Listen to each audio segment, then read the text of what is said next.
Hello there, welcome back to another class of time value of money. हम time value of money की आज कर रहे हैं अपनी लास्ट क्लास। पिछली क्लास में मैंने यही बोला था लास्ट क्लास है, लेकिन आज पक्का लास्ट क्लास है। आज की इस क्लास में टाइम वैल्यू ऑफ मनी के जो रेजिडुअल टॉपिक्स हैं उन सबको हम कवर कर रहे होंगे। बट बिफोर दैट हमेशा की तरह एक वार्म अप करना बहुत ज्यादा जरूरी है। तो आइए आज सभी मेरे साथ कुछ फॉर्मूले लिखिए। मैं जानता हूं बुक में है, पर कॉपी में लिखने में हर्जा नहीं है। प्लीज मेरे साथ साथ एक बढ़िया वार्म अप कीजिए। वार्म अप होने के बाद में will move into the residual portions. आइए लेट्स गेट स्टार्टेड। लिखिए warm up.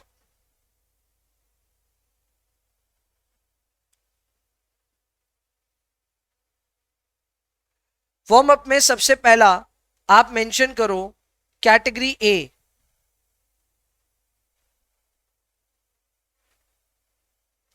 Category A lump sum.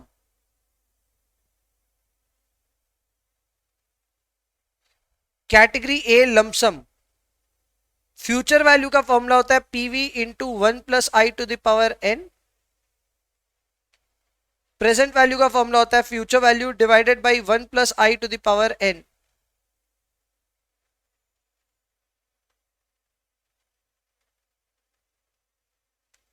यहां पे कौन सी चीज क्या है एक्सप्लेन करेंगे। Here PV is equal to present value, FV is equal to future value, I is equal to interest per period. Per year नहीं, हम इसको पर पीरियड लेकर के कर रहे हैं।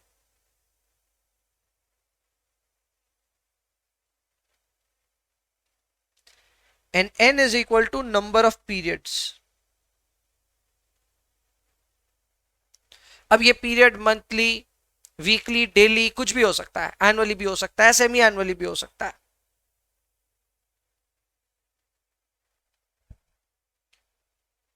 कैटेगरी 2 या बी,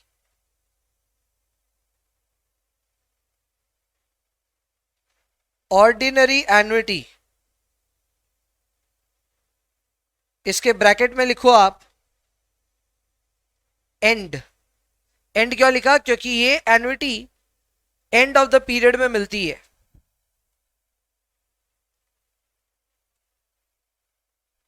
इसकी फ्यूचर वैल्यू कैलकुलेट करने के लिए फॉर्मूला होता है a/i in the bracket 1 + i to the power n - 1। अगर आपको ये फॉर्मूला पसंद नहीं आया कोई बात नहीं, a into F V I F A R comma N, a into F V I F A R comma N. Steps to calculate F V I F A. भैया लिखा हुआ है, वापस क्यों लिखवा रहे हो? लिख लो बाबा, याद होगा। Step 1 type 1 + r। Step 2 press multiplication once. Step 3 press equal to n - 2 times. Step 4 press GT। Step 5 add 2 + r।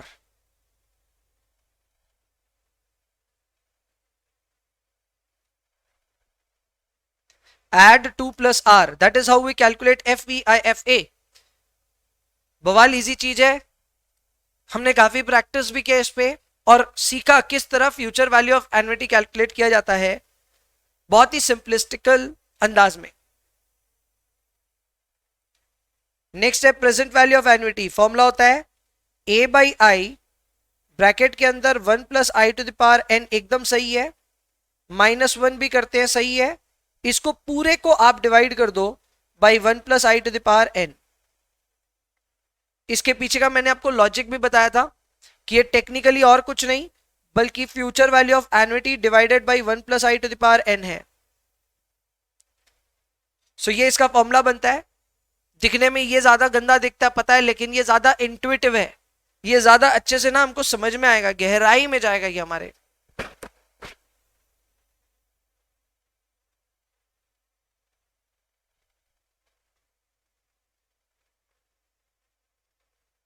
पीवीआईएफए के साथ में भी ये कैलकुलेट हो सकता है।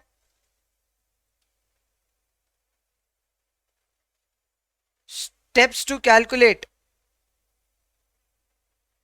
PVIFAR, N.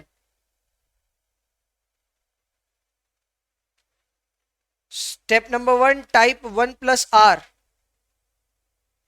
Step 2, press division once. Step 3, press equal to n times, not n minus 2, बल्कि n times. Step 4, press GT. Step 4, press GT. लिखते जाइए फटाफट। Steps to calculate PVIFA, 4 steps है यहां पे। 1 प्लस आर, फिर डिवाइड एक बार, equal to n times, और फिर एक बार GT।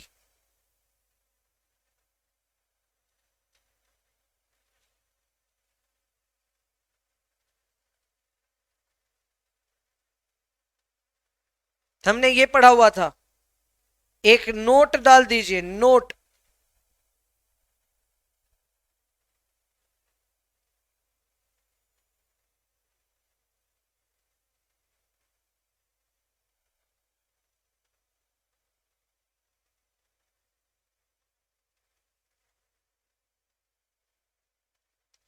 For questions based on loan repayments,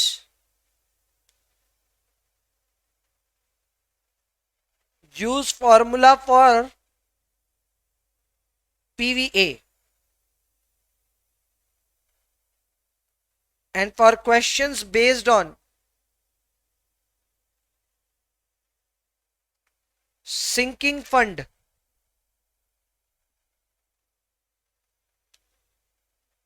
use formula for FVA. For questions based on loan repayments, use formula for PVA, and for questions based on sinking fund, use formula for FVA.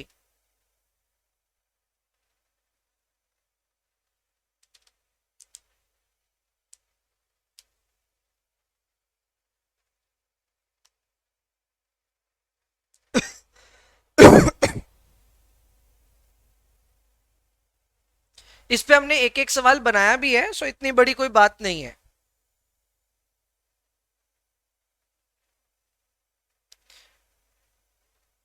आइए category सी,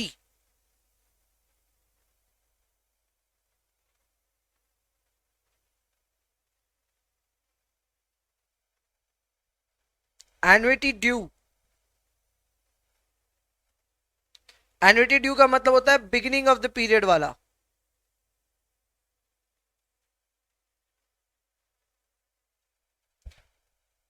इसमें दो simple फॉर्मूले हैं।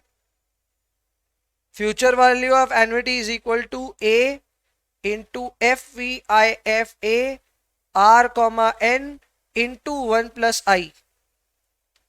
ऐसे ही present value का भी formula है, A into PVIFA R, N into 1 plus R कर दो इसको।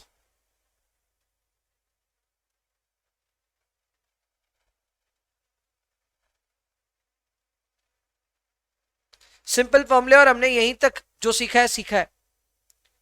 इसके आगे की चीजें सीखनी है।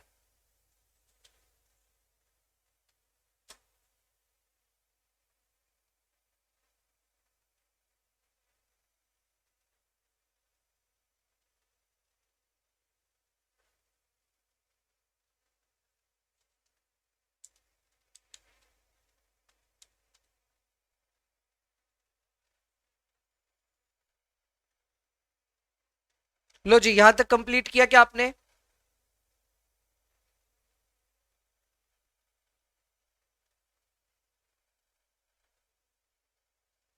बोलो जी। लिखा? चलिए अब आज की क्लास के डिस्कशन में लगते हैं। नई नई चीजें जो सीखनी है वो सीखते हैं। लगभग 10 मिनट हमें लगा ये वार्म अप करने में। अब यहां से नई चीजें सीख रहे हैं। सबसे पहली चीज मैं आपको सिखाना चाहता हूं, अगेन थोड़ा सा पर्सनल फाइनेंस से ज्यादा कनेक्शन है इसका, लेकिन मैं आपको समझाना चाहता हूं, my love for passive income.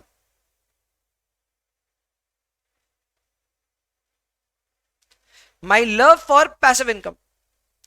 आप कहेंगे ये क्या चीज है, मैं समझाता हूं क्या है।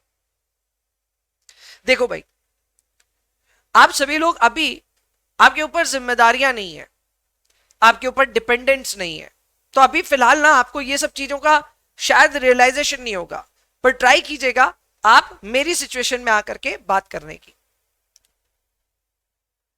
Eight my age I have a family, I have few dependents, I have a household जिसके खर्चे हैं।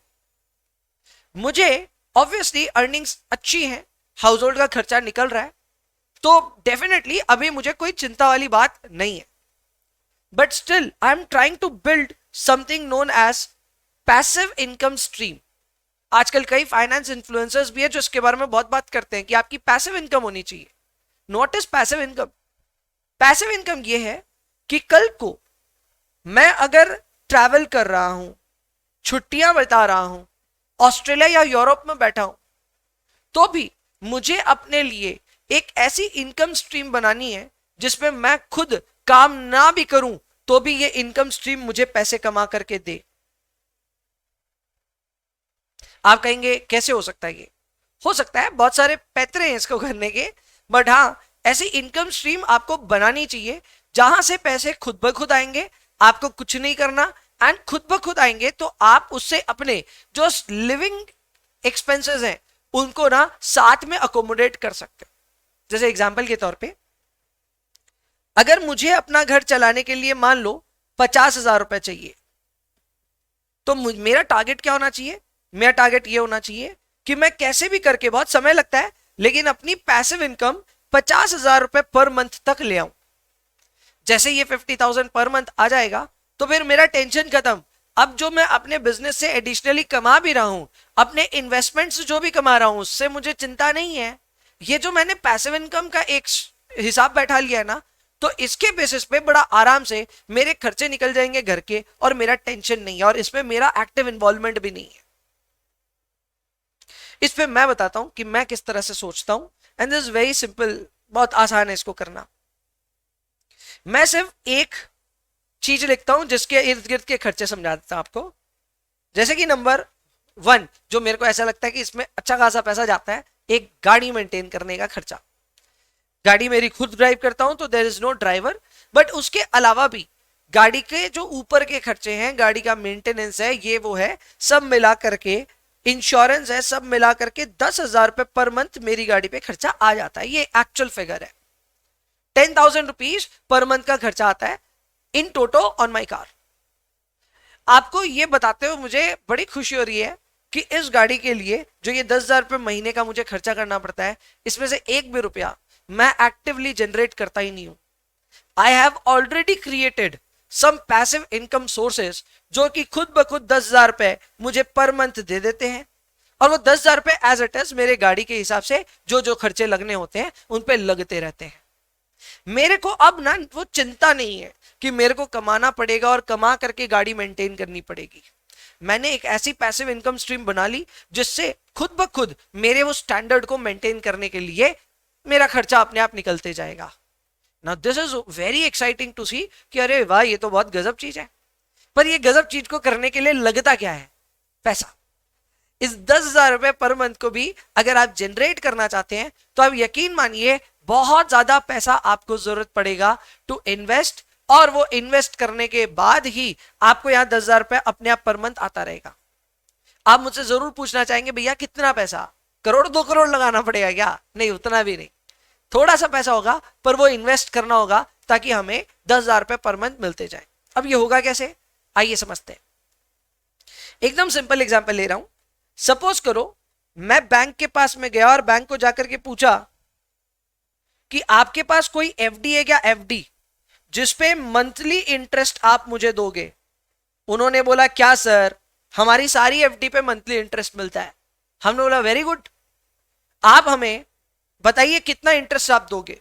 तो इन्होंने बोला कब तक के लिए एफडी करना है ये बताओ। मैंने बोला मैं एफडी तुड़वाऊंगा ही नहीं, I will keep this FD for ever.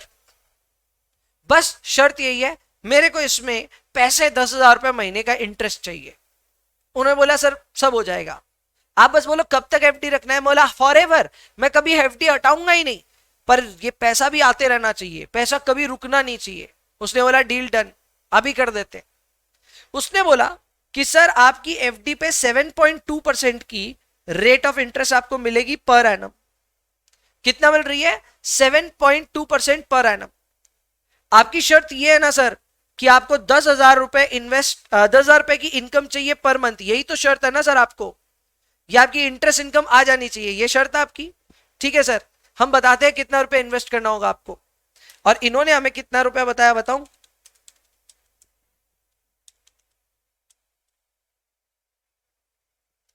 बोला एफडी कर लो 16,67,667। क्या ठीक बोल रहा हूं मैं? 66 67 जो भी, 16,66,667 रुपीज की एफडी करने का हमें यहां पे एक अमाउंट बता दिया गया बैंकर की तरफ से। आप भी सोच रहे होंगे कि ऐसा कैसे होगा, 10,000 रुपया हर महीना आएगा। हाँ, और लास्ट में आपकी एफडी के जो पैसे वो भी मिलेंगे जिस भी दिन आपको एफडी बंद करनी होगी।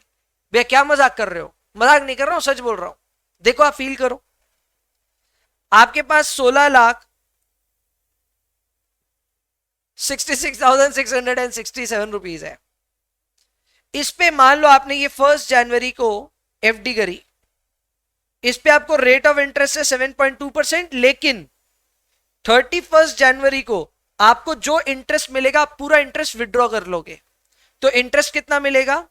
16,66,667 इंटू 7.2% इंटू 1/12 कितना होता है जी?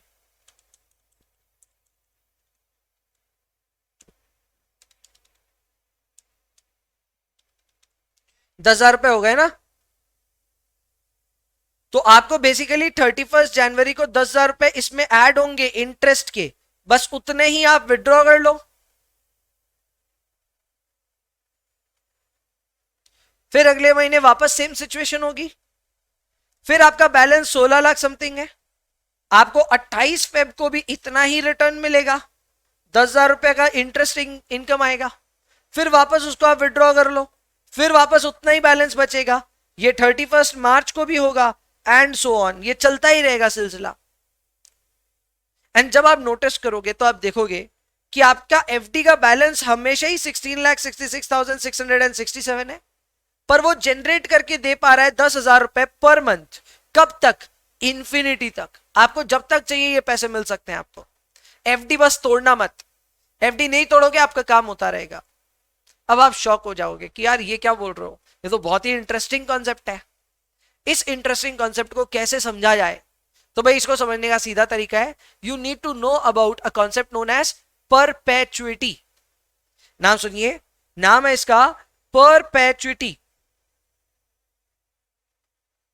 ऑब्वियसली ये 2 वर्ड से बना है, पहला है परपेचुअल, दूसरा है एन्युटी। अब नाम सुनकर के समझ में भी आ रहा है, ये एक ऐसी एन्युटी है जो कि सदा के लिए चलेगी, इंफिनिटी तक चलेगी।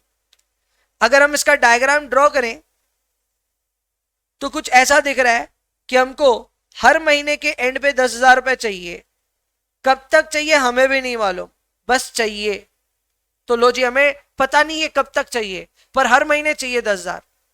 तो आज हम कितने रुपए डालें ये हमें पता करना है, एंड यही आपके परपेचुइटी का सवाल है, इसके अलावा और कुछ नहीं है। हमने ये सॉल्व भी किया, हमने ये सॉल्व करके इसकी वैल्यू भी निकाल ली 16.67 lakhs। अब वो आया कैसे, will learn that.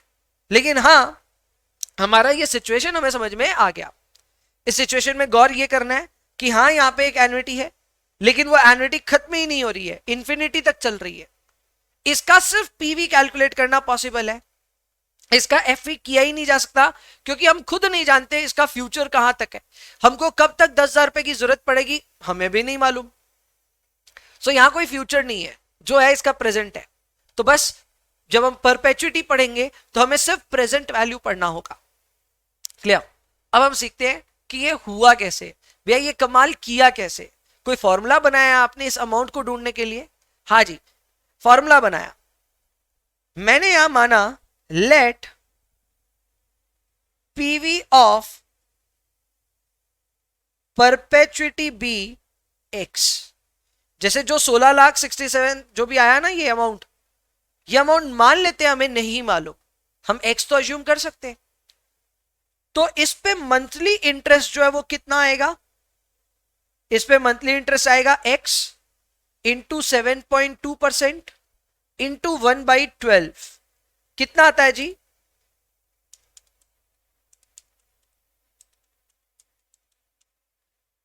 So this is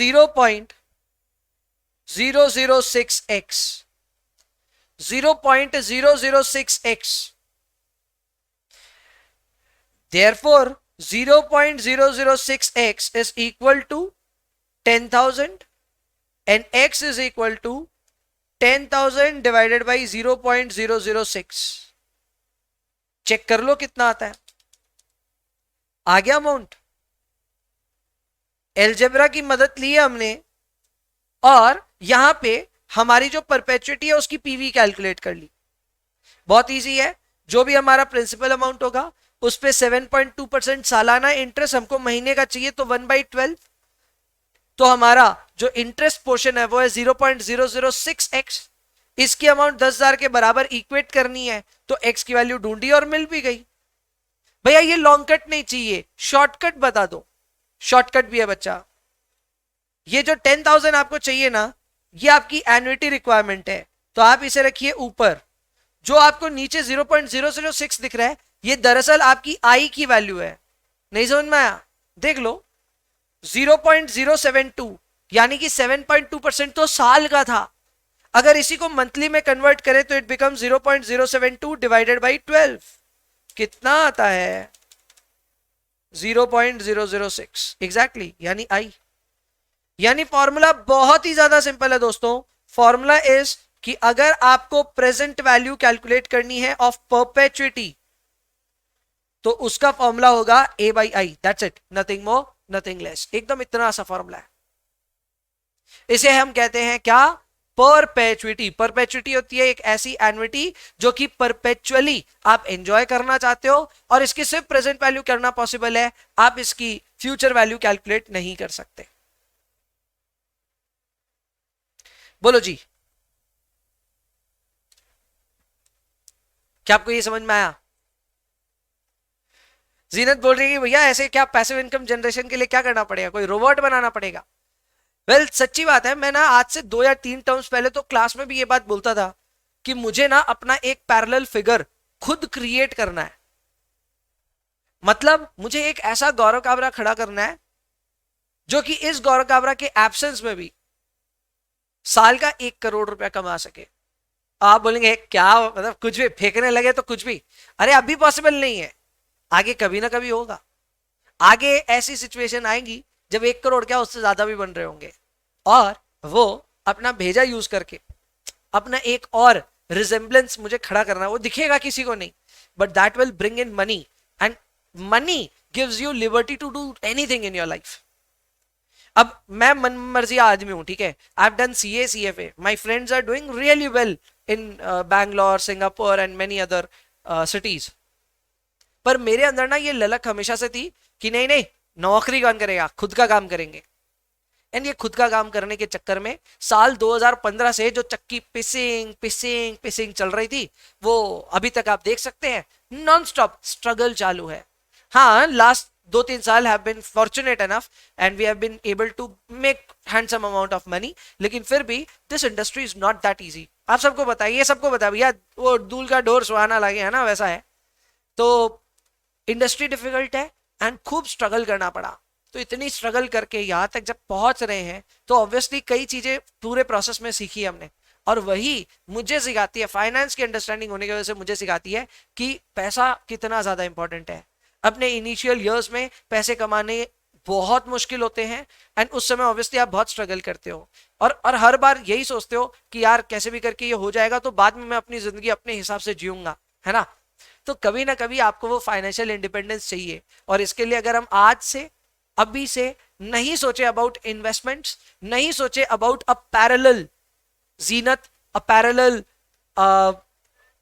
और बाकी बच्चे पूर्वा और बाकी जितने भी बच्चे बैठे, अगर अपने आप पैरेलल खड़े नहीं कर पा रहे हो, अभी नहीं कर रहे हैं, हड़बड़ नहीं है, 10 साल 15 साल में बनाना है, लेकिन अपना एक पैरेलल खड़ा करना है, जो पैरेलल आपको बोले कि ये तू छुट्टी पे जा, मैं कमा रहा हूं। अब इमेजिन कीजिए कि क्या आप ऐसा कुछ कर सकते हो। ये सिर्फ तभी पॉसिबल है जब आपने अपने जिंदगी में पैसे बनाए होंगे। पैसे बिना कुछ नहीं होगा, तो पहले पैसे बनाने पड़ेंगे, फिर पैसे को बोलना पड़ेगा कि और पैसा बना के लेके आओ। सुनने में आपको बड़ा अजीब सा लग रहा होगा कि यार ये तो पूरे एकदम पैसे की बातें करने लग गए, but this is what finance is. It is very hard hitting, but यही है सच्चाई कि पैसा आपको बहुत ज्यादा लिबर्टी देगा लाइफ में। तो पैसे को लेकर के उसकी इज्जत करना बहुत ज्यादा जरूरी है, एंड उसके लिए ऐसे डिवाइसेस रेडी करना बहुत जरूरी है जिससे पैसा पैसा जनरेट करे और आप खुलेआम जो करना चाहें वो कर सके, खुले मन से कर सके। क्लियर? तो ये छोटी मोटी चीजें हैं जो मैं अपने ऑब्वियसली लाइफ में ट्राई कर रहा हूं करने का। जो मैं ये पैसिव इनकम आपको बोल रहा हूं, एक सर्टेन लेवल पे मैं पहुंच भी गया हूं, जो मेरा मंथली एक फिगर है वहां तक मैं पहुंच गया हूं। अब मैं क्या बोलूं, एक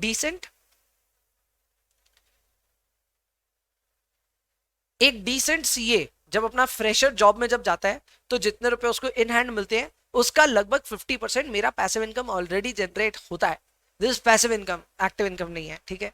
सो पैसिव इनकम ऑलरेडी एक अच्छा डिसेंट अमाउंट है जिससे मेरा घर खर्च अभी काफी हद तक चल जाएगा, बट मुझे अपना स्टैंडर्ड धीरे धीरे थोड़ा और बढ़ाना है, और जैसे जैसे मैं बढ़ाऊंगा खर्चे बढ़ेंगे, मुझे पता है। इसलिए मेरा पैसिव इनकम का जो टारगेट है वो भी मुझे थोड़ा बढ़ाना पड़ेगा, इतने से चलेगा नहीं।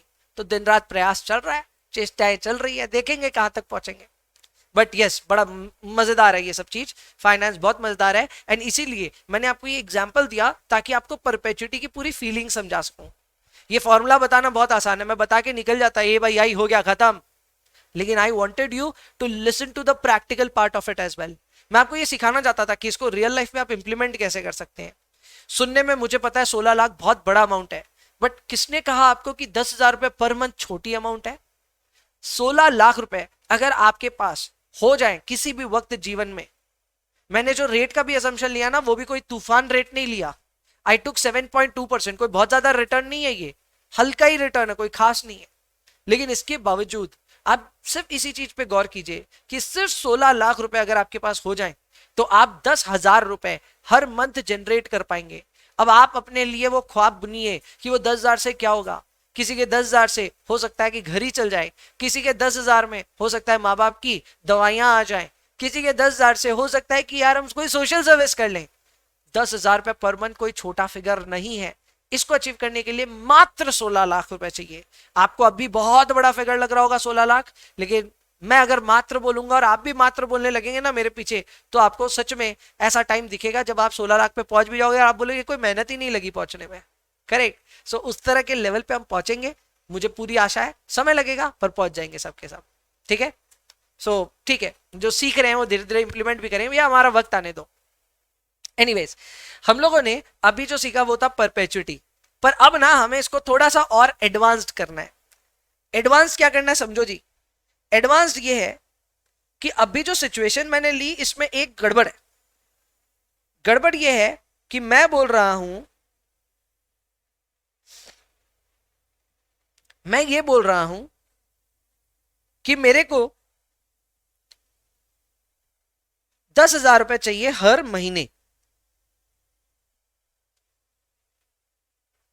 करेक्ट?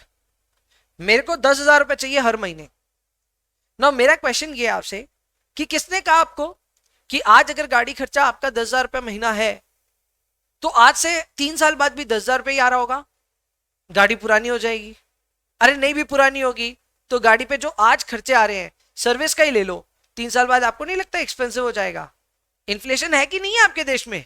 हाँ भैया इन्फ्लेशन तो है।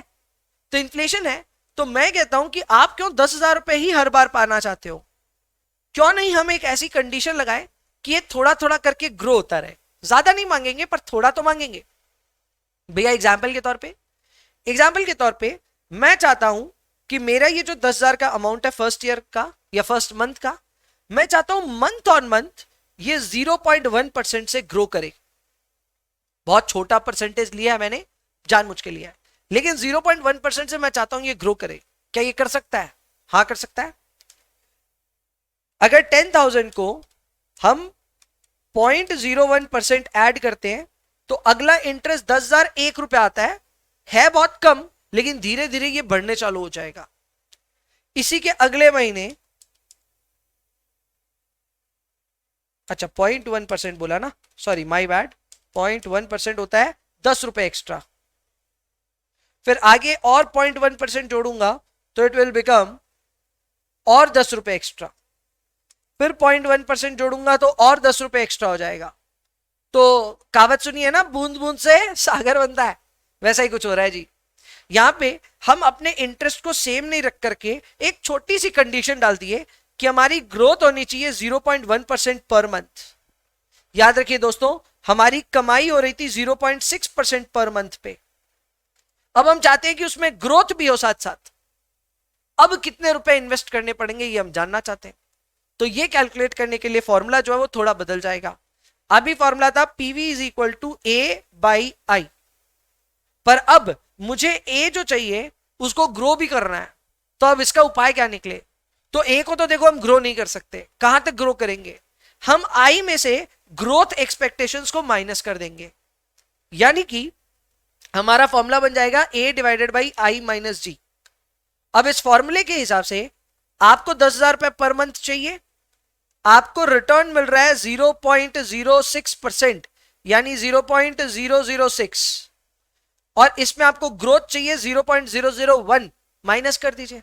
रिजल्ट देखिए कितना आ रहा है, 10,000 डिवाइडेड बाई 0.005,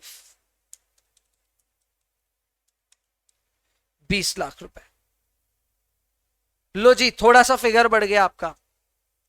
जहां पहले 16.67 लाख में आपका काम हो रहा था, वहां एक हल्की सी कंडीशन आपने डाली कि मेरा पैसा धीरे धीरे ग्रो करना चाहिए। हर महीने आपको 0.1% की ग्रोथ चाहिए थी। यह भी ग्रोथ कम नहीं होती वैसे। 0.1% की ग्रोथ साल भर की कितनी हो जाती है? साल भर की हो जाती है 1.2% की ग्रोथ रेट। हाँ मैं जानता हूं ये इन्फ्लेशन को पूरी तरह से प्रोटेक्ट नहीं करेगा, क्योंकि इंडिया में इन्फ्लेशन 4 से 5% के बीच में तो रहता ही रहता है। तो 1.2% पूरी तरह से प्रोटेक्ट नहीं करेगा, पर फिर भी कुछ तो प्रोटेक्ट कर रहा है। तो आप क्यों इसके बारे में हल्के से सोच रहे हो? अगर आपको अपने एन्युइटी को धीरे धीरे ग्रो भी करना है तब समस्या बढ़ जाएगी, आपको थोड़ा ज्यादा पैसा इन्वेस्ट करना पड़ेगा। जहां पहले 16.67 से काम हो रहा था, अब आपको 20 लाख रुपीस इन्वेस्ट करने पड़ेंगे, क्योंकि आप ग्रोथ भी चाहते हो साथ साथ। पर यह भी बहुत बड़ी बात है कि ये जो अमाउंट है ये ग्रो होके आता रहेगा मंथ ऑन मंथ। कब तक? जब तक आप चाहो तब तक। आप जब तक इसको रोकोगे नहीं, ये अपने आप ग्रो होता जाएगा। तो ये इसकी एक इंटरेस्टिंग फीचर भी है। वहीं पे अगर हम बात करते हैं विदाउट ग्रोथ में, तो उसमें भी सेम बात है। आप जब तक उसे रोकोगे नहीं, वो चलता रहेगा और उसका इंटरेस्ट आपको मिलता रहेगा। तो हमने यहां पे दो चीजें सीखी है, ध्यान दीजिएगा बच्चा लोग। परपेचुइटी में हमने दो चीजें सीखी है, एक है विदाउट ग्रोथ, आपको लिखने की जरूरत नहीं है, बुक में सब है, और एक है विथ ग्रोथ। दोनों ही केस में सिर्फ पीवी करना पॉसिबल है, एफवी करना पॉसिबल नहीं है। PV is equal to A by I यहां पे होता है। A is my annuity amount per period, I is my interest per period. And वहीं विथ ग्रोथ में ये फॉर्मूला हो जाएगा A divided by I minus G. A divided by I minus G, that will give me my present value of with growth annuity. ये दोनों चीजें भैया मिलेंगी कहां? चलिए देखते हैं। बुक में आइए प्लीज। बुक में अगर हम आएंगे तो वी विल फाइंड कि परपेचुइटी यहां ये रहा, समझाया जो मैंने सब लिखा हुआ है। Perpetuity is equal to perpetual annuity, only present value can be calculated, without growth with growth, सब समझाया, सब चीज यहां पे है। डायग्राम में नजर भी आ रहा है आपको कि ये कैसा दिखता है। एन्युइटी आ रहा है लेकिन वो इंफिनिटी तक चल रहा है। अगर हम नो ग्रोथ की बात करें तो फॉर्मूला होता है PV is equal to A by I. Here A is annuity per period, I is equal to interest per period, और विथ ग्रोथ पे यही फॉर्मूला हो जाएगा a divided by I minus G. Here a is equal to first annuity payment. हमको जो पहली annuity payment चाहिए ये वो है I is interest per period and G is growth per period.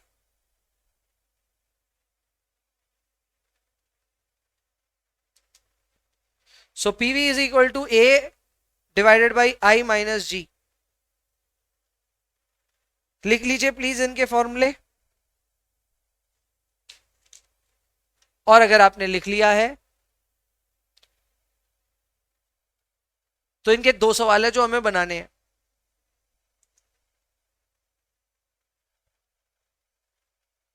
Please write down. PV with no growth situation, PV with growth situation. And if you have written this down, please solve question number 12 and 13. Try कीजिए खुद से बनाने का. 5 minute का समय दे रहा हूं. Question number 12 and 13 बनाइए.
क्वेश्चन नंबर 12 का रिजल्ट बोल रहे हैं 5 लाख आ रहा है, 5 लाख आना भी चाहिए।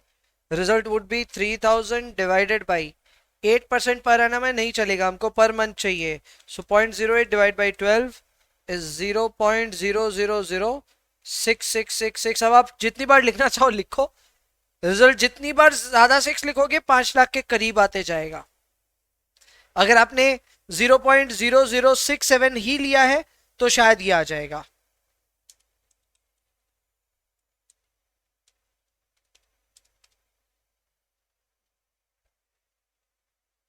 शायद और एक 6-7।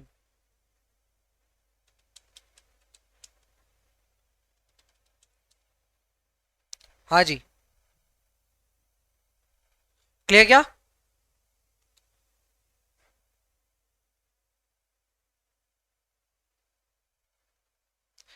क्वेश्चन नंबर 13 के लिए करना है 50 डिवाइडेड बाई 0.07 माइनस 0.05, 2500।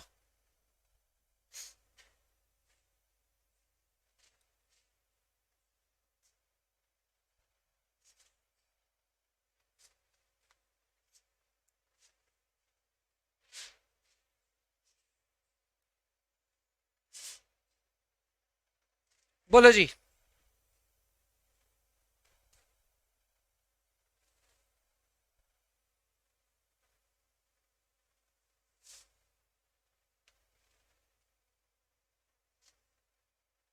आओ जी नेक्स्ट क्वेश्चन में चलते हैं, मतलब नेक्स्ट टॉपिक में ही चलते हैं। नेक्स्ट टॉपिक है EAR यानी कि effective annual rate.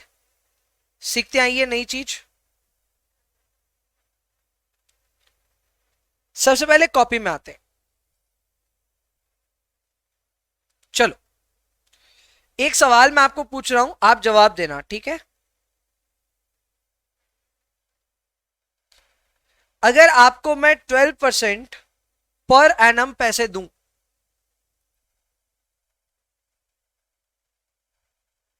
Compounding annually करते हुए या फिर सेमी एनुअली करते हुए या फिर क्वार्टरली करते हुए, आप इनमें से कौन सी स्कीम में जाना चाहोगे? सब में 12% ही रेट है, याद रखना। सब में रेट 12% ही है, पर कंपाउंडिंग का बेसिस एनुअल, सेमी एनुअल और क्वार्टरली है। आप इनमें से किसको सिलेक्ट करना चाहेंगे प्लीज चैट में लिखिए। जो लोग रिकॉर्डिंग देख रहे हैं एक बार अपना आंसर सील करके रखिए, मैं जवाब दूंगा तब एक बार टैली करना। ओके, यहां पे पूर्वा और चिन्मय का तो जवाब पहले आ गया, पूरे क्वार्टरली में जाएंगे, सोचने वाली बात नहीं है। देखो कहीं ना कहीं एहसास है, जो लोग क्वार्टरली सोचे ना उनको ये बात का एहसास है कि कंपाउंडिंग फ्रीक्वेंसी जितनी कम होगी हमको इंटरेस्ट ऑन इंटरेस्ट उतना ज्यादा मिलेगा। कैसे समझाता हूं। आप वो अक्षय कुमार वाला सीन याद है, एक तेरा एक मेरा, है ना? फिर दो तेरे दो मेरे, याद आ रहा है? वो गड्डी ऐसे ऐसे करके रखता है, जिसको याद नहीं आ रहा जाके देख लेना, मीम मटीरियल एकदम, ठीक है? तो उसमें कर क्या रहा है अक्षय, सामने वाले को एक दे रहा है, उसका क्यूमुलेटिव काउंट कर रहा है और खुद का उतने से इंक्रीमेंट कर रहा है। जाहिर सी बात है ज्यादा पैसा किसके पास इकट्ठा हो जाएगा? अक्षय के पास इकट्ठा हो जाएगा। ऐसा क्यों हो रहा है? क्योंकि वो हर बार जब ऐड कर रहा है तो उस पर बढ़ाते ही जा रहा है अमाउंट, और सामने वाले का एडिशन जो है वो ग्रेजुअली हो रहा है, 1 by 1। इसका एडिशन फास्टर हो रहा है। जो जिधर एडिशन फास्टर होगा उधर में आप देखोगे कि इफेक्टिवली इंटरेस्ट ज्यादा मिल जा रहा है आपको। जैसे क्वार्टरली में क्या होगा, आपको 3 महीने बाद इंटरेस्ट पकड़ाया जाएगा। हाँ मैं जानता हूं वो इंटरेस्ट सिर्फ 3 महीने का होगा, लेकिन जब नेक्स्ट 3 महीने का इंटरेस्ट कैलकुलेशन आएगा तब आपका प्रिंसिपल भी काउंट होगा और पुराना जो मिला है इंटरेस्ट उस पर भी इंटरेस्ट मिलेगा। सो इंटरेस्ट ऑन इंटरेस्ट का कंपोनेंट बढ़ते ही जाएगा। इनफैक्ट अगर यही मैं क्वार्टरली की जगह मंथली लिख दूं तो यहां अपने क्लास में बैठे सारे बच्चे पलट जाएंगे और वो बोलेंगे अब हमको क्वार्टरली नहीं चाहिए, अब हमको क्या चाहिए? मंथली। तो इतना तो मैं समझ गया कि एक आम बच्चा ये तो बात पकड़ लेता है कि यहां पे सबसे ज्यादा लुक्रेटिव मंथली है, सबसे कम लुक्रेटिव एनुअली है। इसका मतलब हमें प्रेफरेंस तो पता है, पर क्या हम इसे क्वांटिफाई कर सकते हैं कि इफेक्टिवली आपको मंथली में ऐसा क्या मिलता है भाई कि आप इसमें जाते हो? ना कि इसमें, समझे? तो we need to find out the effective annual rate. आप मेरे से पूछेंगे भैया इफेक्टिव नहीं है क्या ये रेट जो दिए? नहीं, ये इफेक्टिव नहीं है। ये 12% एनुअल कंपाउंडिंग है, ये इसकी इफेक्टिव है, मैं मानता हूं, लेकिन बाकी सबकी इफेक्टिव अलग अलग आएगी। कैसे आएगी भैया, कैलकुलेट कैसे करें? तो बहुत सिंपल है, आइए समझते हैं। सबसे पहले मैं मंथली के लिए कैलकुलेशन करना चाहता हूं, समझिएगा मेरी बात। मंथली में जो मेरा फैक्टर होता है वो फैक्टर होता है 1+R। अब है तो 12% पर एनम, लेकिन मैं इसको डिवाइड बाई 12 करूंगा, so for me my R is only 1%। So technically I will write down my factor as 1.01।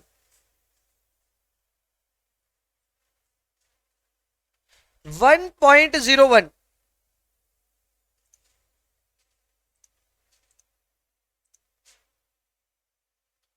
Clear? This is my factor 1.01 clear? अब इसके पावर में मैं करूंगा 12 और इसमें से 1 माइनस करूंगा। एक बार करो प्लीज मेरे साथ। 1.01 लिया, पावर में क्या 12 माइनस करेंगे 1, इसका इफेक्टिव एनुअल रेट आ जाएगा 1.01 मल्टीप्लाई एक बार इक्वल टू 11 बार, 1 2 3 4 5 6 7 8 9 10 11। तो ये आ रहा है दोस्तों 12.68%। वैसे आया ये 0.1268, पर उसको हम बोलेंगे 12.68। यानी अब हमारे बात पल्ले पड़ गई कि जो 12% लिखा है, अगर इसकी कंपाउंडिंग मंथली बेसिस पे होगी तो ये इफेक्टिवली 12 नहीं, उससे ज्यादा रिटर्न देगा हमें, एंड वो रिटर्न होगा 12.68। यही अगर हम क्वार्टरली के लिए करेंगे ना, so this would look like 1.03 to the power 4 - 1। Again मैं समझाऊंगा ये कैसे आया, लेकिन अभी फिलहाल इसको कैलकुलेट कीजिए। ये आ रहा है 12.55%। यही अगर सेमी एनुअल होता तो this would have been 1.06 square -1, यानी 12.36%। और एनुअल में कुछ करते ही नहीं हम, इट वुड बी 12%। तो आप देख सकते हैं आपकी जो इफेक्टिव रेट है वो कैसे बढ़ते ही जा रही है, जैसे आपकी फ्रीक्वेंसी भी बढ़ रही है। एनुअल में 12% थी, सेमी एनुअल में बढ़ करके हो गई 12.36, एंड इसके अलावा हम लोग की 12.58% हो गई क्वार्टरली में और 12.68 हो गई मंथली में। अब हमें ये सीखना है ये कैलकुलेट कैसे होगा भैया।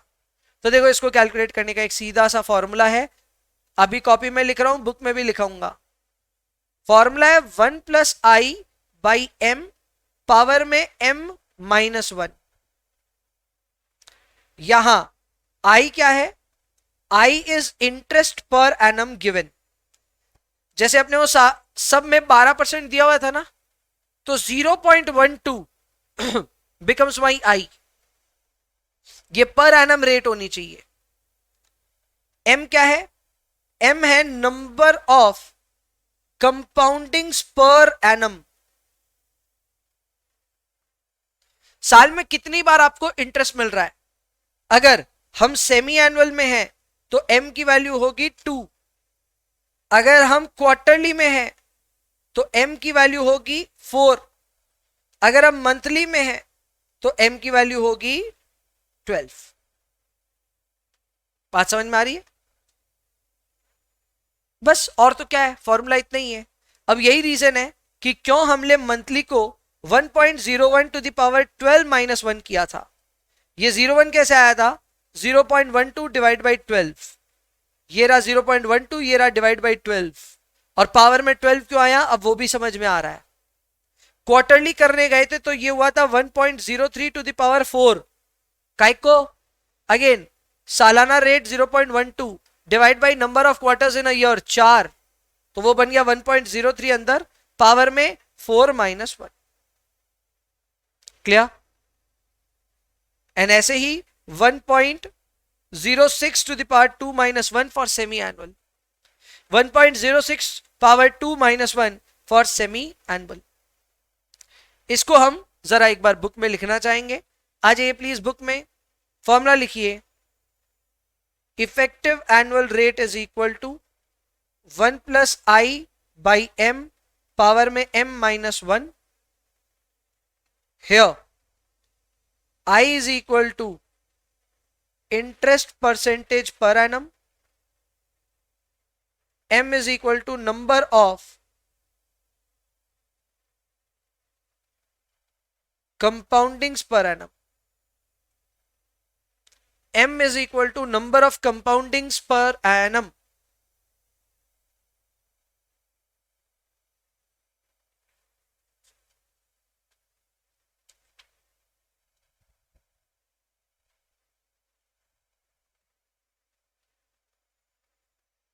इस फॉर्मूले को अप्लाई करना है इन क्वेश्चन नंबर 14। देखते हैं ये हमसे बनता है क्या। बोला है इंटरेस्ट है 10% payable quarterly, so technically 10% per annum दिया हुआ है। यहां क्वार्टरली की बात है तो m को पकड़िएगा 4, आपको इफेक्टिव रेट निकालना है। सिंपल है, it will be 1.025 to the power 4 minus 1। एक बार चेक करो तो,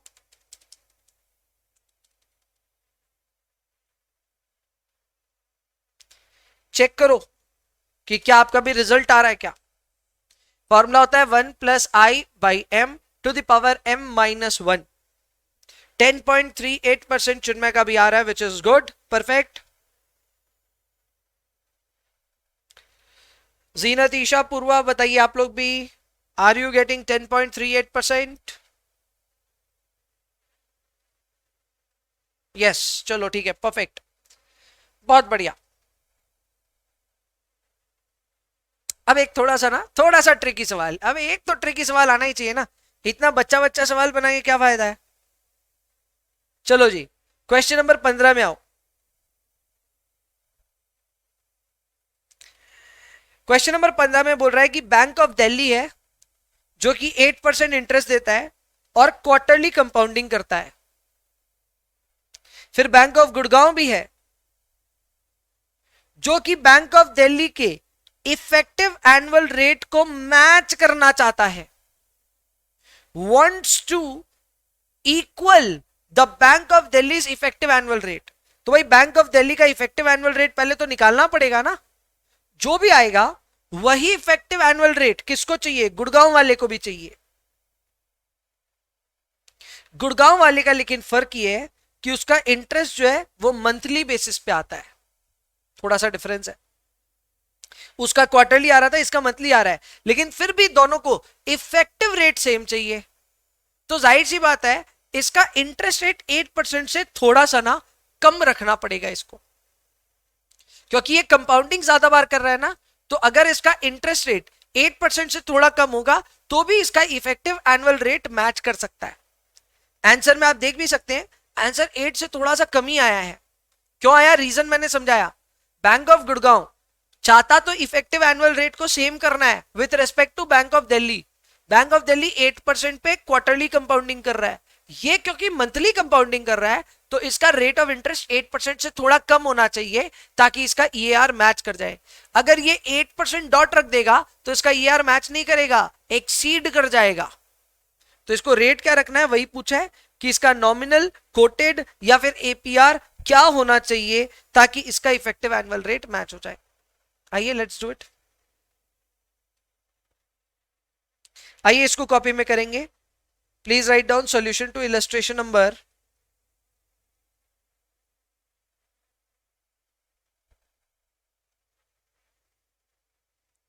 15। एकदम सिंपल रख रहे हैं दोस्तों।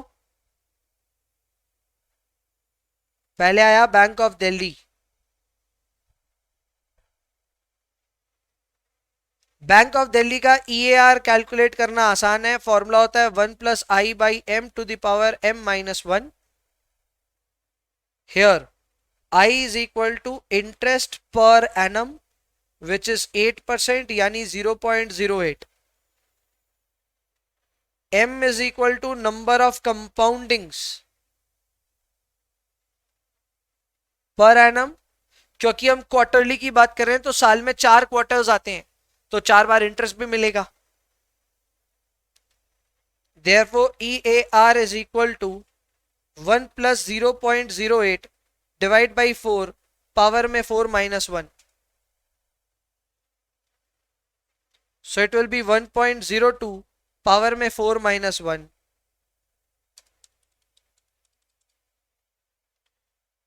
8.24%, यानी 0.0824, 0.0824।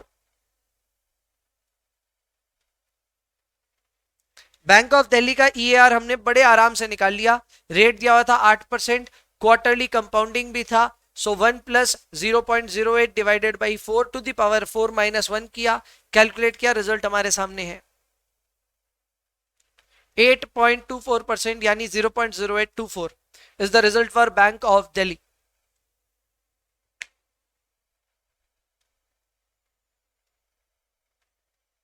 नेक्स्ट है बैंक ऑफ गुड़गांव।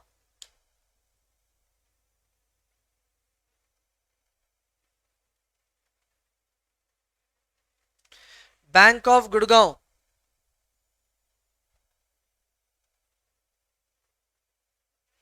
इनके लिए लेट कर लेते हैं, late quoted rate B X, therefore EAR is equal to 1 plus x by m to the power m minus 1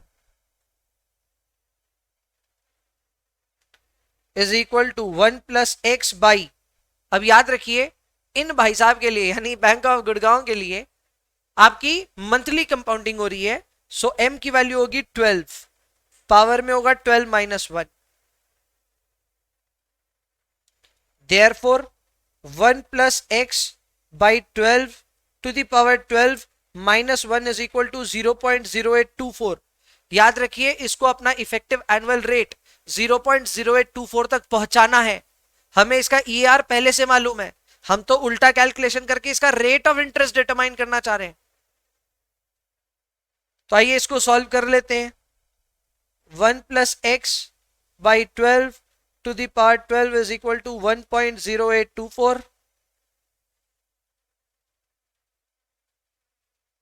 और 1 plus x by 12 is equal to 1.0824 to the power 1 by 12।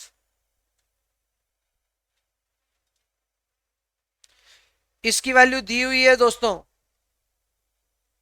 इसकी value दी हुई है 1.00662। Therefore x by 12 is equal to 0.00662 and x is equal to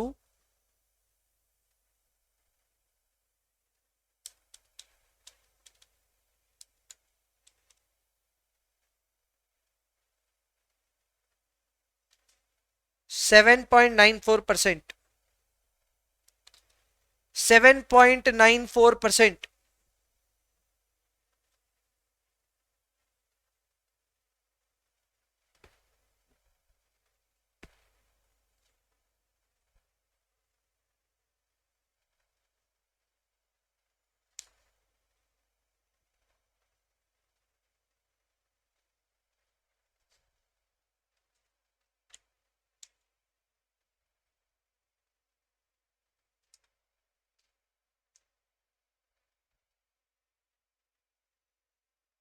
सवाल वापस समझ लो, बहुत simple सा था। बैंक ऑफ दिल्ली का रेट ऑफ इंटरेस्ट था 8% पर एनम, कंपाउंडिंग था क्वार्टरली, ईएआर आया 8.24। बैंक ऑफ गुड़गांव को कितना रेट तय करना है अभी तक डिसाइड नहीं किया, पर कंपाउंडिंग करना है मंथली बेसिस पे और ईआर रखना है सेम। ईआर होगा 8.24, फॉर्मूले में डाला, एक्स को ढूंढने गए, एक्स की वैल्यू आ गई 7.94%। यानी बैंक ऑफ गुड़गांव जब अपना रेट सेट करेगा तो वो रेट होगा 7.94% पर एनम कंपाउंडेड मंथली, जिसका भी ईएआर वापस 8.24% आ जाएगा।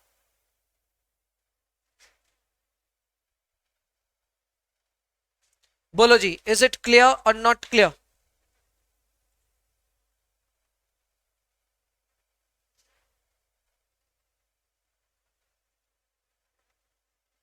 क्लियर, परफेक्ट, चलो ठीक है।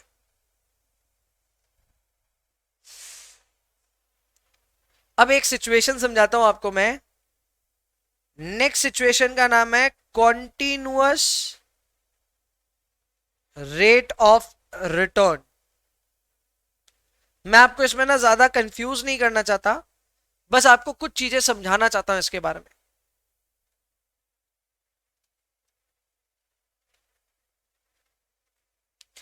आपको ये चार्ट मैंने बना के दिखाया था फर्स्ट क्लास में कि हमको लगता है कि हमारी वेल्थ ऐसे बढ़ती है। ये हमारा वेल्थ का ग्राफ है। हमें लगता है हमारी वेल्थ हमारे एज के हिसाब से इस तरह से बढ़ती है। और फिर मैंने आपको बताया था कि दरअसल हमारी जो वेल्थ है वो ऐसे रेंगती रहती है शुरुआत में और फिर एकदम जोरों से बढ़ने लग जाती है। एक पॉइंट ऐसा आता है जब हमारी कैलकुलेशन से ऊपर चली जाती है हमारी वेल्थ और फिर नीचे नहीं आती। जो लोग मैथमेटिक्स के बहुत दीवाने हैं, जो लोग कंपाउंड इंटरेस्ट बहुत लगाते हैं, उनको ऐसा ही फील होता है कि हमारी वेल्थ ना ऐसे बन जाएगी। सच्चाई ऐसे नहीं बनेगी, वेल्थ धीरे धीरे बनेगी। अगर हम एब्सोल्यूट अमाउंट ऑफ मनी की बात करें that you will make in your life, तो वो हमेशा लेटर लाइफ में होगा। आप बोलेंगे ऐसा कैसे भैया? सिचुएशन बताता हूं। अपने आप एक छोटा सा सिचुएशन बताऊंगा, आप भी समझ जाओगे कि हाँ ये ऐसा ही होने वाला है। आज की डेट पे मान लो आपकी 50,000 रुपए पर मंथ की इन हैंड भी आ गई सैलरी। आप इसमें से ये बात पक्की है कि 30,000 रुपए तो खर्च ही कर दोगे। कैसे भैया? हम तो नहीं करेंगे, हम तो कंजूस है, हम तो बचा लेंगे। अरे नहीं बचेगा रे बाबा। पहला तो 50,000 आपको यहां नहीं मिलने वाला, जिस भी शहर में आप अभी हो वहां नहीं मिलेगी। हाँ आप बैठे ही बंबई में अलग बात है, बट अदरवाइज अगर आप कोई भी एरे गहरे शहरों में बैठे हो, मैं एरे गहरे में ना कलकत्ता भी गिन रहा हूं, ठीक है? कलकत्ता है, लखनऊ में बैठे हो, जयपुर में बैठे हो, पता नहीं कहां बैठे हो, नौकरियां तो वहां मिलने वाली नहीं है। नौकरियां आपको मिलेंगी अच्छे शहरों में, बड़े शहरों में, विकसित शहरों में। शायद आपको मुंबई जाना पड़े, शायद बैंगलोर जाना पड़े, शायद हैदराबाद जाना पड़े, पुणे जाना पड़ जाए, कहीं ना कहीं तो जाना ही पड़ेगा। जाओगे वहां का रेंट निकालोगे, भैया रह लेंगे पीजी में रह लेंगे, अच्छा ठीक है। खाना पीना भैया मेस का खा लेंगे। अरे आने जाने, माँ बाप से मिलने तो आओगे, आने जाने की फ्लाइट की टिकटें नहीं भैया ट्रेन से आ लेंगे, कितने दिन आओगे देख लेंगे। जब नौकरी लग जाती है ना तो चस्का लग जाता है फ्लाइट में आने जाने का, और फिर फ्लाइट में ही आना जाना करना पड़ता है। तो आप, हाँ ऐसा होगा कि आप महीने के 5,000 रुपए शायद ज्यादा बचा लोगे, पर जब दिवाली पे घर जाना पड़ेगा तो वो सारे पैसे एक ही बार में फ्लाइट टिकट में निकल जाएंगे, है ना? आपकी बचत उसी में चली जाएगी। तो ये बात ध्यान रखना कि आप अभी तो 50,000 कमा रहे हो, 30,000 रुपए आपके खर्चे हो जाएंगे, ज्यादा से ज्यादा आप 20,000 रुपए सेव कर पाओगे अभी। Obviously this is not bad. अगर आप अपनी इतनी कम इनकम में भी 40% सेव कर पा रहे हो तो क्या खराब है। पर इसी सिचुएशन को चेंज करते हैं। आप 20 साल से सर्विस कर रहे हो, जिस कंपनी में हो उस कंपनी में बहुत इज्जत हो चुकी है, आपकी सैलरी इन हैंड है 8 लाख रुपए महीना। भैया इतनी भी होती है क्या? क्यों नहीं होती, एकदम होती है। 8 लाख में मैं ये मानता हूं कि आपका स्टैंडर्ड ऑफ लिविंग बहुत अपग्रेड हो चुका होगा 20 साल बाद। शायद गाड़ी होगी, बड़ा घर होगा, नौकर चाकर होंगे। महीने का 2 लाख रुपए आप खर्च करोगे, 6 लाख बचेगा। पहला तो परसेंटेज वाइज ही बहुत इंप्रूवमेंट हो गया। पहले आप सिर्फ 40% सेव कर पा रहे थे, अब 75। दूसरा अमाउंट में भी बहुत बड़ा फर्क आ गया, कहां 20, कहां 60, कहां 6 लाख। अब जाहिर सी बात है, आप इस पे अगर 10% भी कमाते हो तो कितने, 2,000 रुपए कमाते हो, इस पे 5% भी कमाते हो तो भी 30,000 रुपए हो जाते हैं। तो जाहिर सी बात है, हमें समझ में आता है कि जैसे जैसे समय बीतेगा तभी हमें समझ में आएगा कि ज्यादा पैसे कैसे बनते हैं। अभी शुरुआत सबकी स्लो होती है। यही रीजन है कि जो हमारा वेल्थ ग्राफ है, वो वेल्थ ग्राफ शुरुआत में तो आपको लगेगा कि आपके पास पैसे जुड़ ही नहीं रहे, पर जैसे जैसे आपकी इनकम बढ़ती जाएगी, आपका ओवरऑल वेल्थ बढ़ता जाएगा, आप देखोगे आपका वेल्थ तेजी से असेंड कर रहा है।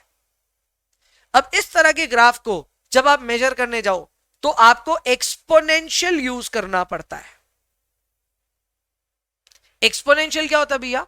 ज्यादा डिटेल में नहीं जाना चाहूंगा, बट लॉगरिथमिक टेबल्स यूज करनी पड़ती है जब हम लोग इस तरह के किसी ग्राफ को ऑब्जर्व करते हैं तो। और ये लोगैरिथमिक टेबल और एक्सपोनेंशियल दोनों एक ही फैमिली के हैं। जो काम एक्सपोनेंशियल करता है ठीक उसका उल्टा ln करता है, यानी लॉग नॉर्मल करता है। तो अब यहां बस मैं इतना कहना चाहूंगा कि अब आपकी जो वेल्थ है वो एक अलग ढंग से बढ़ रही है। वो ऐसा नहीं है मंथली मंथली मंथली बढ़ रही है, वो हर मोमेंट थोड़ा थोड़ा करके बढ़ रही है। तो ऐसे में you need to measure it on exponential scale, जो हमारे बस की तो है नहीं। हम humans without the help of a table we can do it. तो या तो हमें लॉग टेबल की वैल्यू चाहिए या तो एक्सपोनेंशियल की वैल्यू चाहिए, क्योंकि उसके बिना हम इसको सॉल्व नहीं कर पाएंगे। आप पूछेंगे कैसे, मैं समझाता हूं। अभी तक हम फ्यूचर वैल्यू का फॉर्मूला लिखते थे as PV into 1 plus I to the power N. तो हम ये मान रहे थे हर साल हमको आई मिलेगा, हर साल। पर क्या ऐसा होगा? नहीं। एक साल मिलेगा तो दूसरे साल नहीं भी मिलेगा, फिर मिलेगा नहीं मिलेगा, फिर मिलेगा नहीं मिलेगा। तो ये कंसिस्टेंटली तो मिलेगा नहीं। तो हमको यहां ये वाला फॉर्मूला यूज नहीं करना। हम इसके जगह फॉर्मूला यूज करेंगे F V is equal to PV into E to the power R T. F V is equal to PV into E to the power R T. वैसे ही पीवी के लिए फॉर्मूला यूज करेंगे F V divided by E to the power R T. R T का मतलब हो गया are into T. तो भैया हमें एक्सपोनेंशियल की वैल्यू तो चाहिएगी, मैं सिखा रहा हूं ना। चलो लिखते हैं, बुक में चलिए, जगह है बुक में, एकदम लास्ट पेज में आ जाइए इस चैप्टर के। यहां लिखिए how to calculate E to the power X. अपने कैलकुलेटर में E to the power X कैसे कैलकुलेट करें, आइए सीखते हैं।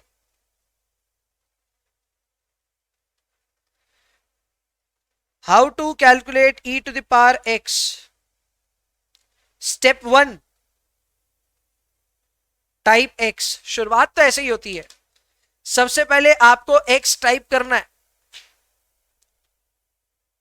Step 2, divide by 4095। ये नंबर याद रखना पड़ेगा, बहुत मुश्किल नंबर भी नहीं है। आप इसको 4096 भी कर सकते हैं। अब ये नंबर्स आते कहां से हैं? तो भाई सिंपल है, 1024 into 4 is 4096, 512 into 2 is 1024, 256 into 2 is 512, 128 into 2 is 256, 64 into 2 is 28, 32 into 2 is 64, 16 into 2 is equal to 32। भैया क्या सिखा रहे हो ये सब? अब नहीं समझे? पूरी की पूरी मैथमेटिक्स यहीं पे तो समाई हुई है। ये वो नंबर स्केल है जिस पे आप पाओगे कि सब कुछ बेस्ड आउट है। नहीं यकीन है? जाइए चेक कीजिए आपकी हार्ड डिस्क की साइज क्या है, आपके मोबाइल में रैम क्या है। जाइए पता कीजिए आपके हार्ड डिस्क में कितनी स्पेस है। यू वुड फाइंड सारी एमबी की जो कैलकुलेशंस है वो इन्हीं के इर्द गिर्द है, इन्हीं नंबर्स पे सब कुछ बेस्ड आउट है। किसी की रैम 4 GB है, किसी की 8 है, चलो आजकल बीच में 6 GB का भी वेरिएंट है। किसी की फोन में स्पेस 32 GB है, किसी की 64 है, किसी की 128, किसी की 256। अगर हम बात करते हैं हार्ड डिस्क की, तो हार्ड डिस्क में 1024 GB हो सकता है, कहीं में 4096 GB हो सकता है। तो ये आपके जो नंबर स्केल है ना, वो सारी कहीं ना कहीं 2 की ही टेबल में आगे बढ़ते जाते हैं, तो ये स्केल आ जाती है हमारे सामने। इस स्केल के ऊपर ऑब्वियसली हमें गहरा अध्ययन नहीं करना है, लेकिन यस ये नंबर कहां से आया वही समझा रहा हूं मैं। आप 4095 के जगह 4096 भी ले सकते हैं, बस मैं ये कहना चाहता हूं। हालांकि इसका 4095 से थोड़ा सा और एक्यूरेट रिजल्ट आएगा। Step 3, step 3, add 1।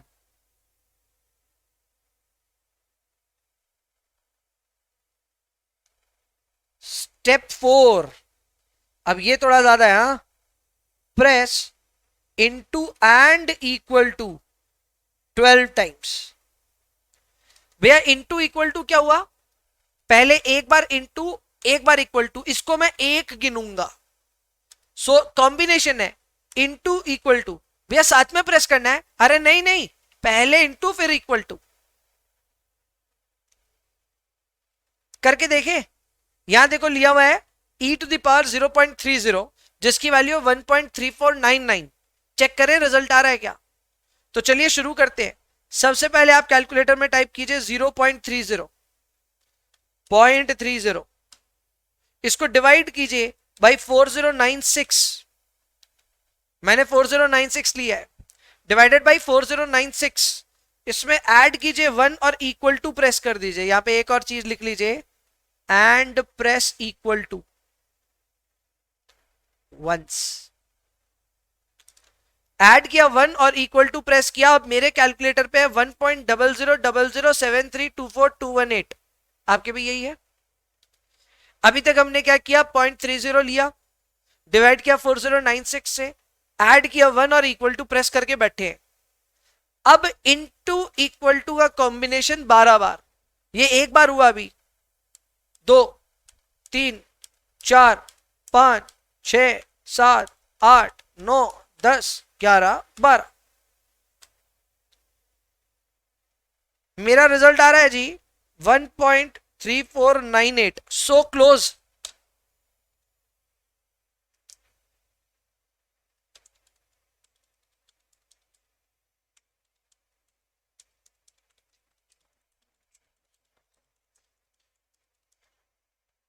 और अगर हम 4095 लेके करते तो एग्जैक्ट भी आ जाता।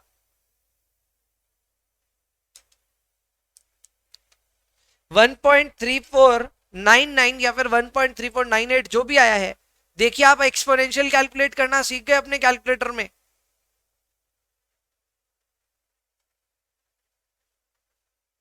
एंड जाहिर सी बात है इसको हमको दो जगह अप्लाई करना है। फॉर्मूले लिख लेते हैं। फ्यूचर वैल्यू का फॉर्मूला लिख लेते हैं, F V is equal to PV into E to the power R T, and PV is equal to F V divided by E to the power R T.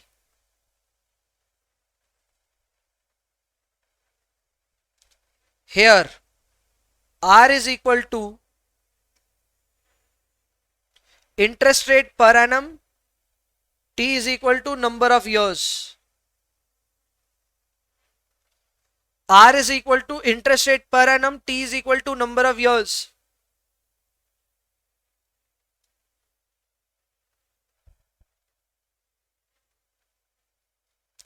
और आज का आखिरी सवाल, 10,000 रुपए अगर आपने आज इन्वेस्ट किए होंगे तो ये पीवी दिया हुआ है 10,000। आपको पूछा जा रहा है future value, rate of interest है 10%। ये रेट ना कॉन्टिन्यूअसली कंपाउंडेड होनी चाहिए। तो रेट ऑफ इंटरेस्ट है 10% पर एनम। 3 साल बाद हमें इसका फ्यूचर वैल्यू कैलकुलेट करना है। So this will be 10,000 into E to the power 0.30। ये 0.30 कैसे आया, R is equal to 0.10 into T. T is 3 years. So it will be 0.30. So 10,000 into e to the power 0.30 value दी हुई है, multiply करो result पाओ।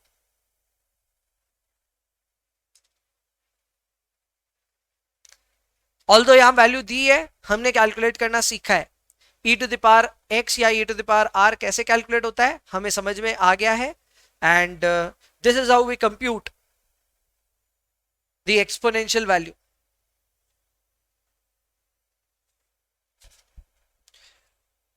इसी के साथ ये चैप्टर यहां होता है कंप्लीट। इस चैप्टर में हमने बड़ी सुंदरता से पूरी बुक में जहां जहां जगह थी वहां जगह को पूरा किया, भरा अच्छे से। सारे फॉर्मूले लिख चुके हैं हम। टाइम वैल्यू ऑफ मनी में जितनी चीजें आपने पढ़ी है ये आगे कभी ना कभी आपसे टकराएंगी जरूर। तो इस चैप्टर को हल्के में मत लीजिएगा। हाँ, ये चैप्टर से डायरेक्ट क्वेश्चन शायद नहीं आए, लेकिन यहां सीखी हुई हर एक चीज आगे काम जरूर आएगी। मैंने अपनी तरफ से यह भी प्रयास किया कि इस चैप्टर में मैं आपको पर्सनल फाइनेंस की कई सारी झांकियां दिखा दूं। एंड आई होप आप उन सारे मैसेजेस को एक इंस्पिरेशन के तौर पे अपने साथ लेकर के जा रहे हैं। हमने टाइम वैल्यू ऑफ मनी में पैसे की बात बहुत ज्यादा करी है, and most of it is related to the amount of money we want to make in our life as well. So yes, एक तगड़ा एप्लीकेशन आप यहां से कर सकते हैं। दूसरी और एक बात बता दूं, टाइम वैल्यू ऑफ मनी वो कॉन्सेप्ट है जिसको आप सीख गए ना, तो आपके मॉम डैड जो आप पे पढ़ाई के खर्चा कर रहे हैं ना, वो खुश हो जाएंगे आपसे कि चलो हमारे बेटे बेटी जो भी है लायक होते जा रहे हैं, दुनियादारी समझ पा रहे हैं। दुनिया पैसे की बोल बोलती है, तो पैसे की गणित समझ में आना बहुत जरूरी है, एंड इसी गणित को हम कहते हैं time value of money. I hope आपको ये चैप्टर बड़ा मजेदार लगा होगा। मिलेंगे अपने नेक्स्ट चैप्टर में, तब तक के लिए bye bye, take care, enjoy yourselves. Please and please पढ़ाई करते रहिए। कोई होमवर्क नहीं है, इनफैक्ट पूरे चैप्टर में ही कोई होमवर्क नहीं दिया मैंने, लेकिन रीडू करना आपका होमवर्क जरूर है, तो उसको जरूर कीजिएगा। चलिए मिलते हैं नेक्स्ट वन में, बाय बाय।